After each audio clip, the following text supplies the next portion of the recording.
নবী, তুমি কি তাদের অবস্থা দেখোনি যারা নিজেদের খুব পবিত্র মনে করে, অথচ আল্লাহ তাআলা যাকে ইচ্ছা তাকেই পবিত্র করেন, এবং যারা অপবিত্র তাদের উপর এক বিন্দু পরিমাণও জুলুম করা হবে না। এদের প্রতি তাকিয়ে দেখো কিভাবে এরা আল্লাহ তাআলা সম্পর্কে মিথ্যা অপবাদ রটিয়ে যাচ্ছে। প্রকাশ্য গুনাহ হিসাবে এটাই তো এদের জন্য যথেষ্ট। তুমি কি তাদের অবস্থা দেখোনি যাদের আল্লাহ তাআলার কিতাবের কিছু অংশ দান করা হয়েছিল? তারা আস্তে আস্তে নানা ধরনের ভিত্তিহীন অমূলক জাদুমন্ত্র জাতীয় জিনিস ও বহুতর মিথ্যা মাবুদের উপর ঈমান আনতে শুরু করল, এবং কাফেরদের সম্পর্কে তারা বলতে লাগল, ঈমানদারদের তুলনায় এরাই তো সঠিক পথের উপর রয়েছে। এরাই হচ্ছে সেই হতভাগ্য মানুষগুলো যাদের উপর আল্লাহ তাআলা অভিসম্পাত করেছেন। আর আল্লাহ তাআলা যার উপর অভিশাপ পাঠান তার জন্য তুমি কোনো সাহায্যকারী পাবে না। অথবা এরা কি মনে করে যে তাদের ভাগে রাজত্ব ও প্রাচুর্য সংক্রান্ত কিছু বরাদ্দ করা আছে? যদি সত্যি সত্যি তেমন কিছু এদের দেয়া হতো তাহলে এরা তো খেজুর পাতার একটি ঝিল্লিও কাউকে দিতে চাইত না। অথবা এরা কি অন্যান্য মানব সন্তানদের ব্যাপারে হিংসা বিদ্বেষ পোষণ করে, যাদের আল্লাহ তাআলা নিজস্ব ভান্ডার থেকে জ্ঞান, কৌশল ও রাজনৈতিক ক্ষমতা দান করেছেন? অথচ আমি তো ইব্রাহিমের বংশধরদেরও আমার গ্রন্থ ও সেই গ্রন্থলব্ধ জ্ঞান বিজ্ঞান দান করেছিলাম। এর সাথে আমি তাদের এক বিশাল পরিমাণ রাজত্বও দান করেছিলাম। কিন্তু তাদের মধ্যে অল্প কিছু লোকই তার উপর ঈমান এনেছে, আবার কেউ কেউ তার থেকে মুখ ফিরিয়ে নিয়েছে। এদের পুড়িয়ে দেওয়ার জন্য জাহান্নামী যথেষ্ট। যারা আমার আয়াতসমূহ অস্বীকার করেছে তাদের আমি অচিরেই জাহান্নামের আগুনে পুড়িয়ে দেব। অতঃপর পুড়ে যখন তাদের দেহের চামড়া গলে যাবে তখন আমি তার বদলে নতুন চামড়া বানিয়ে দেব, যাতে করে তারা আযাব ভোগ করতে পারে। অবশ্যই আল্লাহ তাআলা মহাপরাক্রমশালী, বিজ্ঞ, কুশলী। যারা আমার আয়াতসমূহ বিশ্বাস করেছে এবং ভালো কাজ করেছে তাদের অচিরেই আমি এমন এক জান্নাতে প্রবেশ করাবো যার পাদদেশ দিয়ে ঝর্ণাধারা প্রবাহিত হবে। সেখানে তারা থাকবে চিরকাল। তাদের জন্য থাকবে পূত পবিত্র সঙ্গী ও সঙ্গিনীরা। সর্বোপরি আমি তাদের এক চিরস্নিগ্ধ ছায়ায় প্রবেশ করিয়ে দেব। হে ঈমানদার ব্যক্তিরা, আল্লাহ তাআলা তোমাদের নির্দেশ দিচ্ছেন তোমরা আমানতসমূহ তাদের যথার্থ মালিকের কাছে সোপর্দ করে দেবে। আর যখন মানুষের মাঝে কোনো কিছুর ব্যাপারে তোমরা বিচার ফয়সালা করো তখন তা ন্যায় ও ইনসাফের ভিত্তিতে করবে। আল্লাহ তাআলা তোমাদের যা কিছু উপদেশ দেন তা সত্যিই সুন্দর। আল্লাহ তাআলা সবকিছু দেখেন এবং শোনেন। হে ঈমানদার মানুষেরা, তোমরা আল্লাহর আনুগত্য করো তার রসূলের এবং সেসব লোকদের যারা তোমাদের মাঝে বিশেষভাবে দায়িত্বপ্রাপ্ত। অতঃপর তোমাদের মাঝে যদি কোনো ব্যাপারে মতবিরোধের সৃষ্টি হয় তাহলে সেই বিষয়টি ফয়সালার জন্য আল্লাহ তাআলা ও তার রসূলের দিকে ফিরিয়ে নিয়ে যাও। যদি তোমরা সত্যিকার অর্থে আল্লাহর উপর এবং শেষ বিচারের দিনের উপর ঈমান এনে থাকো, তাহলে এই পদ্ধতি হবে তোমাদের বিরোধ মীমাংসার সর্বোৎকৃষ্ট উপায়, এবং বিরোধপূর্ণ বিষয়সমূহের ব্যাখ্যার দিক থেকেও এটি হচ্ছে উত্তম পন্থা। হে নবী, তুমি কি তাদের অবস্থা দেখোনি যারা মনে করে তারা সে বিষয়ের উপর ঈমান এনেছে যা তোমার কাছে পাঠানো হয়েছে, এবং সে কিতাবের উপর ঈমান এনেছে যা তোমার আগে নাজিল করা হয়েছে, কিন্তু ফয়সালার সময় আমার কিতাবের বদলে এরা মিথ্যা মাবুদদের কাছ থেকে ফয়সালা পেতে চায়। অথচ এদের নির্দেশ দেওয়া হয়েছিল তারা এসব মিথ্যা মাবুদদের অস্বীকার করবে। আসল কথা হচ্ছে শয়তান এদের সত্য থেকে অনেক দূরে সরিয়ে নিয়ে যেতে চায়। এদের যখন বলা হয় আল্লাহ তাআলা তাঁর রসূলের উপর যা কিছু নাজিল করেছেন তোমরা তার দিকে ফিরে এসো, তখন তুমি এই মুনাফিকদের দেখবে এরা তোমার কাছ থেকে একে একে মুখ ফিরিয়ে দূরে সরে যাচ্ছে। অতঃপর তাদের কৃতকর্মের কারণে যখন তাদের উপর কোনো বিপদ মুসিবত এসে পড়ে তখন এদের অবস্থাটা কি হয় দেখেছ? তারা তখন সবাই তোমার কাছে ছুটে আসে এবং আল্লাহর নামের কসম করে তোমাকে বলে, আমরা তো কল্যাণ ও সম্প্রীতি ছাড়া আর কিছুই চাইনি। এদের মনের ভেতর কি অভিসন্ধি লুকিয়ে আছে তা আল্লাহ তাআলা ভালো করে জানেন। তাই তুমি এদের এড়িয়ে চলো। তুমি এদের ভালো উপদেশ দাও এমন সব কথায় যা তাদের অন্তর ছুঁয়ে যায়। তুমি আরো বলো, আমি যখনই কোনো জনপদে কোনো রসূল পাঠিয়েছি তাকে এজন্যই পাঠিয়েছি যে আল্লাহর নির্দেশ অনুযায়ী সেখানে তার শর্তহীন আনুগত্য করা হবে। যখনই তারা নিজেদের উপর কোনো জুলুম করবে তখনই তারা তোমার কাছে ছুটে আসবে এবং নিজেদের কৃতকর্মের জন্য আল্লাহ তাআলার কাছে ক্ষমা প্রার্থনা করবে। আল্লাহর রসূলও তাদের জন্য ক্ষমা চাইবে এমতাবস্থায় তারা অবশ্যই আল্লাহকে পরম ক্ষমাশীল ও অতীব দয়ালু হিসেবে দেখতে পাবে। না, আমি তোমার মালিকের শপথ করে বলছি, এরা কিছুতেই ঈমানদার হতে পারবে না যতক্ষণ না তারা তাদের যাবতীয় মতবিরোধের ফয়সালায় তোমাকে শর্তহীনভাবে বিচারক মেনে নেবে। অতঃপর তুমি যা ফয়সালা করবে সে ব্যাপারে তাদের মনে আর কোনো দ্বিধাদ্বন্দ্ব থাকবে না, বরং তোমার সিদ্ধান্ত তারা সর্বান্তঃকরণে মেনে নেবে। আমি যদি তাদের উপর এ আদেশ জারি করতাম যে তোমরা নিজেদের জীবন বিসর্জন দাও অথবা তোমরা নিজেদের ভিটে মাটি ছেড়ে অন্যত্র চলে যাও, তাহলে তাদের মধ্যে সামান্য সংখ্যক মানুষই তা করত। যেসব উপদেশ তাদের দেয়া হয়েছে তা যদি তারা মেনে চলত তবে তা তাদের জন্য খুবই কল্যাণকর হতো এবং তাদের মানসিক স্থিরতাও এতে করে মজবুত হতো। তাহলে আমিও আমার পক্ষ থেকে এজন্য তাদের বড় ধরনের পুরস্কার দিতাম। উপরন্তু আমি তাদের সরল পথও দেখিয়ে দিতাম। যারা আল্লাহ তাআলা ও তার রাসূলের আনুগত্য করে তারা শেষ বিচারের দিন সেসব পুণ্যবান মানুষদের সাথে থাকবে যাদের উপর আল্লাহ তাআলা প্রচুর নিয়ামত বর্ষণ করেছেন। এরা হচ্ছে নবী রাসূল যারা হেদায়েতের সত্যতা স্বীকার করেছে, আল্লাহর পথে জীবন উৎসর্গকারী শহীদ ও অন্যান্য নেককার মানুষ সাথী হিসাবে এরা সত্যি উত্তম। এ হচ্ছে আল্লাহ তাআলার কাছ থেকে অনুগ্রহ। মূলত কোনো কিছু জানার জন্য আল্লাহ তাআলাই যথেষ্ট। হে ঈমানদাররা, শত্রুর মোকাবেলায় তোমরা সর্বদা তোমাদের সতর্কতা গ্রহণ করো। অতঃপর হয় দলে দলে বিভক্ত হবে কিংবা একসঙ্গে শত্রুর মোকাবেলা করো। তোমাদের মধ্যে অবশ্যই এমন মুনাফিক লোক থাকবে যে যুদ্ধের ব্যাপারে গড়িমসি করবে। তোমাদের উপর কোনো বিপদ মুসিবত এলে সে বলবে, আল্লাহ তাআলা সত্যিই আমার উপর বড় অনুগ্রহ করেছেন, কেননা আমি সে সময় তাদের সাথে ছিলাম না। আর যদি তোমাদের উপর আল্লাহ তাআলার পক্ষ থেকে বিজয়ের অনুগ্রহ আসে তখন সে এমনভাবে বলে যেন তার সাথে তোমাদের কোন রকম বন্ধুত্বই ছিল না।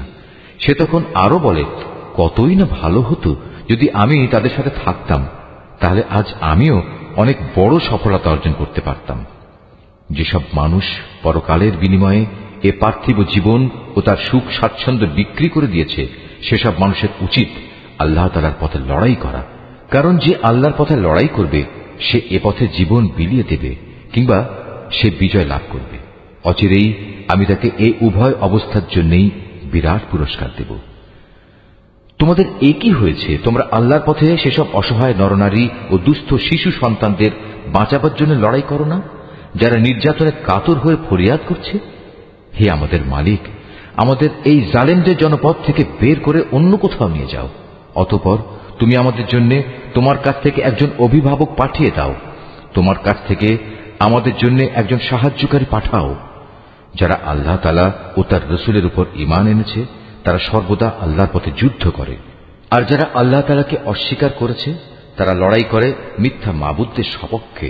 অতএব তোমরা যুদ্ধ করো শয়তান ও তার চেলা চামুন্ডাদের বিরুদ্ধে।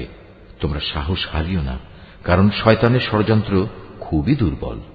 হে নবী, তুমি কি তাদের অবস্থা দেখোনি যাদের প্রথম দিকে যখন বলা হয়েছিল তোমরা আপাতত লড়াই থেকে নিজেদের হাত গুটিয়ে রাখো, এখন নামাজ প্রতিষ্ঠা করো এবং যাকাত প্রদান করো। তখন তারা জিহাদের জন্য অস্থির হয়ে পড়েছিল, অথচ যখন পরবর্তী সময়ে তাদের উপর সত্যি সত্যের লড়াইয়ের হুকুম নাজিল করা হলো তখন এদের একদল লোক তো প্রতিপক্ষের মানুষদের এমনভাবে ভয় করতে শুরু করলো যেমনি ভয় শুধু আল্লাহ তাআলাকেই করা উচিত, ক্ষেত্র বিশেষে তার চাইতেও বেশি। তারা আরো বলতে শুরু করলো, হে আমাদের মালিক, তুমি আমাদের উপর যুদ্ধের এ হুকুম এত তাড়াতাড়ি জারি করতে গেলে কেন? কত ভালো হতো যদি তুমি আমাদের সামান্য কিছুটা অবকাশ দিতে। হে নবী, তুমি বলো, দুনিয়ার এ ভোগ সামগ্রী অত্যন্ত সামান্য। যে ব্যক্তি আল্লাহ তাআলাকে ভয় করে তার জন্য পরকাল অনেক উত্তম, আর সেই পরকালে তোমাদের উপর কণা মাত্র অবিচার করা হবে না। তোমরা যেখানেই থাকো না কেন মৃত্যু এসে তোমাদের নাগাল পাবেই। এমনকি তোমরা যদি কোনো মজবুত দুর্গেও থাকো সেখানেও মৃত্যু এসে হাজির হবে। এদের অবস্থা হচ্ছে, যখন কোনো কল্যাণ তাদের স্পর্শ করে তখন তারা বলে, হ্যাঁ, এ তো আল্লাহর পক্ষ থেকেই এসেছে। অপরদিকে যখন তাদের কোনো ক্ষতি ও অকল্যাণ স্পর্শ করে তখন তারা বলে, এসব তো এসেছে তোমার কাছ থেকে। তুমি তাদের বলে দাও, কল্যাণ অকল্যাণ সব কিছুই তো আসে আল্লাহর পক্ষ থেকে। এই জাতির হয়েছে কি? এরা মনে হয় কথাটি বুঝতেই চায় না। যে কল্যাণই তুমি লাভ করো না কেন মনে রেখো তা আল্লাহর পক্ষ থেকেই আসে। আর যেটুকু অকল্যাণ তোমার উপর আসে তা আসে তোমার নিজের কর্মদোষের কারণে। আমি তোমাকে মানুষদের জন্য রসুল বানিয়ে পাঠিয়েছি, আর সাক্ষী হিসেবে তো আল্লাহ তাআলাই যথেষ্ট। যে ব্যক্তি রসুলের আনুগত্য করে সে যেন আল্লাহরই আনুগত্য করে, আর যে ব্যক্তি তার আনুগত্য থেকে মুখ ফিরিয়ে নেয় তাদের উপর মনে রেখো আমি তোমাকে প্রহরী বানিয়ে পাঠাইনি। তারা মুখে মুখে বলে আমরা তোমার আনুগত্য স্বীকার করি, কিন্তু তারা যখন তোমার কাছ থেকে দূরে সরে যায় তখন তাদের একদল লোক রাতের অন্ধকার সময়ে একত্রিত হয়ে ঠিক তুমি যা বলো তার বিরুদ্ধেই সলা পরামর্শ করে বেড়ায়। তারা রাতের বেলায় যা কিছু করে আল্লাহ তাআলা সেসব কর্মকাণ্ডগুলো ঠিক মতোই লিখে রাখছেন। অতএব তুমি এদের উপেক্ষা করে চলো এবং সর্ববিষয়ে শুধু আল্লাহ তাআলার উপরই ভরসা রাখো। অভিভাবক হিসেবে তো আল্লাহ তাআলাই যথেষ্ট। এরা কি কোরআন ও তার সূত্র নিয়ে চিন্তা গবেষণা করে না? এই গ্রন্থটা যদি আল্লাহ তাআলা ছাড়া অন্য কারো কাছ থেকে আসত তাহলে তাতে অবশ্যই তারা অনেক গরমিল দেখতে পেত। এদের কাছে যখনই নিরাপত্তা কিংবা ভয়ের কোনো খবর আসে তখন সত্য মিথ্যা না জেনেই এরা তা প্রচার করে বেড়ায়। অথচ তারা যদি এ জাতীয় খবর আল্লাহর রসুল এবং তাদের দায়িত্বপ্রাপ্ত ব্যক্তিকে জানিয়ে দিত তাহলে এমন সব লোকেরা তা জানতে পারত যারা তাদের মধ্যে থেকে সেই খবরের যথার্থতা যাচাই করতে পারত। যদি তোমাদের উপর আল্লাহর অনুগ্রহ না থাকত তাহলে এ প্রচারণার ফলে হাতে গোনা কিছু লোক ছাড়া তোমাদের অধিকাংশ লোকই শয়তানের অনুসারী হয়ে যেত। অতএব হে নবী, তুমি আল্লাহর পথে লড়াই করো, কেননা তোমাকে শুধু তোমার কাজকর্মের জন্যই দায়ী করা হবে এবং তুমি তোমার সাথী মোমেনদের আল্লাহ তাআলার পথে লড়াই করতে উদ্বুদ্ধ করতে থাকো। আল্লাহ তাআলা হয়তো অচিরেই এ কাফেরদের শক্তি চূর্ণ বিচূর্ণ করে দেবেন, কারণ আল্লাহ তাআলা শক্তিতে প্রবলতর, আবার শাস্তি দানেও তিনি কঠোরতর। যদি তার জন্য কোনো ব্যক্তি কোনো ভালো কাজে সুপারিশ করে তাহলে তাতে অবশ্যই তার অংশ থাকবে, আবার যে ব্যক্তি কোনো অন্যায় কাজের ব্যাপারে সুপারিশ করবে তাহলে তার সৃষ্ট অকল্যাণেও তার সমপরিমাণ অংশ থাকবে। আল্লাহ তাআলাই তোমাদের সব ধরনের কাজের একক নিয়ন্ত্রণকারী। যখন তোমাদের সালাম দ্বারা অভিবাদন জানানো হয় তখন তোমরা তার চাইতেও উত্তম পন্থায় তার জবাব দাও। উত্তম ভাবে না হলেও কমপক্ষে যতটুকু সে দিয়েছে ততটুকুই ফেরত দাও। অবশ্যই আল্লাহ তাআলা সব কিছুর পুঙ্খানুপুঙ্খ হিসাব রাখেন। আল্লাহ তাআলা এক মহান সত্তা, তিনি ছাড়া দ্বিতীয় কোনো মাবুদ নেই। অবশ্যই তিনি তোমাদের কিয়ামতের দিন এক জায়গায় জড়ো করবেন। সেদিনের ব্যাপারে কোনো রকম সন্দেহ নেই। আর এমন কে আছে যে আল্লাহ তাআলার চাইতে বেশি সত্য কথা বলতে পারে? এ কি হলো তোমাদের? তোমরা মুনাফিকদের ব্যাপারে দুদলে বিভক্ত হয়ে গেলে, বিশেষ করে যখন স্বয়ং আল্লাহ তাআলাই তাদের কৃতকর্মের জন্য তাদের উপর অভিশাপ নাজিল করেছেন। আল্লাহ তাআলা যাদের পথভ্রষ্ট করে দিয়েছেন তোমরা কি তাদের সঠিক পথে আনতে চাও? বস্তুত আল্লাহ তাআলা যাকে পথভ্রষ্ট করেন তার জন্য তুমি কোনো পথে খুঁজে পাবে না। তারা তো এটাই কামনা করে যে তারা যেভাবে কুফরি করেছে তোমরাও তেমনি কুফরি করো, তাহলে তোমরা উভয়ে একই রকম হয়ে যেতে পারো। কাজেই তুমি তাদের মধ্যে থেকে কাউকেও নিজের বন্ধুরূপে গ্রহণ করো না, যতক্ষণ না তারা আল্লাহ তাআলার পথে নিজেদের ভিটে মাটি ছেড়ে ঈমানের প্রমাণ না দেবে। আর যদি তারা হিজরতের এ কাজটি না করে তাহলে তোমরা তাদের যেখানেই পাবে গ্রেফতার করবে এবং যুদ্ধরত শত্রুদের সহযোগিতা করার জন্য তাদের হত্যা করবে। আর কোনো অবস্থায় তাদের মধ্যে থেকে কাউকে তোমরা বন্ধু ও সাহায্যকারী হিসেবে গ্রহণ করো না। অবশ্য তাদের কথা আলাদা, যারা তোমাদের সাথে চুক্তিবদ্ধ কোনো একটি সম্প্রদায়ের সাথে এসে মিলিত হবে। আবার তাদের ব্যাপারও নয় যারা তোমাদের সামনে এমন মানসিক অবস্থা নিয়ে আসে যে মূলত তাদের অন্তর তোমাদের সাথে যেমনি লড়াই করতে বাধা দেয় তেমনি নিজেদের জাতির বিরুদ্ধেও তাদের লড়াই করতে বাধা দেয়। অপরদিকে আল্লাহ তাআলা যদি চাইতেন তিনি তোমাদের উপর এদের ক্ষমতাবান করে দিতে পারতেন। তেমন অবস্থায় তারা অবশ্যই তোমাদের সাথে লড়াই করত। অতএব এরা যদি তোমাদের কাছ থেকে আলাদা হয়ে যায়, ময়দানের লড়াই থেকে বিরত থাকে এবং তোমাদের কাছে শান্তি ও সন্ধির প্রস্তাব পাঠায়, তাহলে তাদের বিরুদ্ধে অভিযানের কোনো পন্থাই আল্লাহ তাআলা তোমাদের জন্য উন্মুক্ত রাখেননি। এই মুনাফিকদের মাঝে তোমরা এমন আরেক দল পাবে যারা তোমাদের দিক থেকে যেমন শান্তি ও নিরাপত্তা পেতে চায় তেমনি তারা তাদের নিজেদের জাতির কাছ থেকেও নিরাপত্তা ও নিশ্চয়তা পেতে চায়। কিন্তু এদের যখনই কোনো বিপর্যয় সৃষ্টির কাজের দিকে ডাক দেয়া হবে তখন সাথে সাথেই এরা তোমাদের বিরুদ্ধে ঝাঁপিয়ে পড়বে। এরা যদি সত্যিই তোমাদের সাথে যুদ্ধ করা থেকে সরে না দাঁড়ায় এবং কোন শান্তি ও সন্ধি প্রস্তাব তোমাদের কাছে পেশ না করে এবং নিজেদের অস্ত্র সংবরণ না করে, তাহলে তাদের তোমরা যেখানেই পাবে গ্রেফতার করবে এবং চরম বিদ্রোহের জন্য তাদের তোমরা হত্যা করবে। মূলত এরাই হচ্ছে সেসব লোক যাদের উপর আমি তোমাদের সুস্পষ্ট ক্ষমতা দান করেছি।